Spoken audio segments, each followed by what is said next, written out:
The EU Commission admitted that Europe's Common Fisheries Policy (CFP) had failed and urged a complete rethink in 2009, prompting a furious backlash from British politicians, unearthed reports reveal. The UK's chief Brexit negotiator David Frost is showing signs of being infected with coronavirus a day after his EU counterpart, Michel Barnier, tested positive for the disease.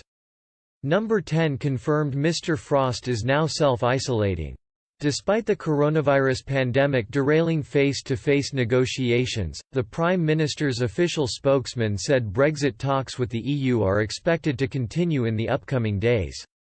Last week, the EU drafted a post-Brexit trade deal proposal, covering areas such as security, foreign policy and fisheries.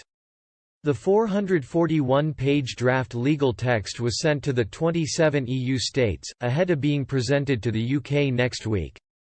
According to political analysts, much of the draft will be outright rejected. France has already demanded Brussels pushes for access to UK fishing waters for 25 years after Brexit in exchange for a free trade agreement (FTA) with Brussels. French President Emmanuel Macron recently said he is willing to put up a fight over the issue, but so is Prime Minister Boris Johnson. Britons are not likely to forgive the former Mayor of London any concessions on the matter. The Common Fisheries Policy (CFP) was a central part in the Brexit campaign, and the majority of British fishermen and people living in coastal towns pushed for Britain to leave the bloc. British fishermen believe UK waters are not only overfished by other EU countries but that the CFP also means they are restricted as to how. According to a newly resurfaced Brussels position paper, in 2009, the European Commission admitted the CFP had been a complete failure and urged a rethink, prompting British politicians to call for its scrapping. EU officials were forced to confess that 88% of European fish stocks were overfished, compared to 25% elsewhere in the world. Joe Borg, the European Fisheries Commissioner, said at the time, "We are questioning even the fundamentals of the current policy. We are not just looking for another reform, it is time to design a modern, simple and sustainable system for managing fisheries in the EU."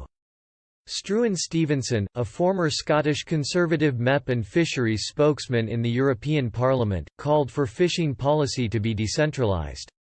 Highlighting the figures, which showed that British fishermen saw 60% of their whitefish fleet scrapped and, Mr. Stevenson said, "This paper represents the most dramatic overhaul of fisheries management since the CFP was born and is a clear indication that the Commission now accepts that micro-management by bureaucrats in Brussels has failed." Former UKIP leader Nigel Farage also commented on the shocking paper, saying, "It is time to scrap the CFP in its entirety and look to successful national fisheries policies like Iceland and Norway." In February 2013, the European Parliament finally voted for reform of the Common Fisheries Policy, which included measures to protect endangered stocks and the ending of discards. However, the reforms were hard to implement and they only came into effect in January 2019.